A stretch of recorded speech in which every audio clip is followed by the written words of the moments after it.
Yung Proclamation number 60 series of 1992, ngayon palang week na to, last week ng September, which is yung ngayon, kasi ngayon is September 26. So yung usually last week ng September is September 24 hanggang 30 usually yan.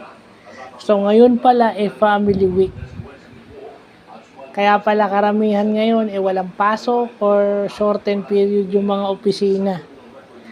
Actually, dun pa sa namin ng school ko, ng St. Francisco, nakita yung Proclamation number 60 na yan. Pat kaya nung nag-aaral ako, wala yan. No? Pero it's a good thing na may ganun pala. Dahil family week. Kaya pala yung mga family day affair ng mga school, sa private schools and sa public schools, ngayon ginagawa. So, family week pala ngayon.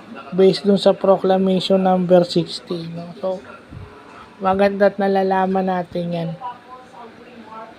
Para lang, point of, parang lagay natin sa civic duty yan. Dahil executive proclamation yan. Pag sinabi mong civic duty, karapatan ng mga Pilipinong malaman yung information na yan. At yan yung mga information na dapat alam ng mga hindi lang ng kabataan, pati ng lahat ng Pilipino. Lalong-lalo na yung mga teacher siguro. So, yun lang po.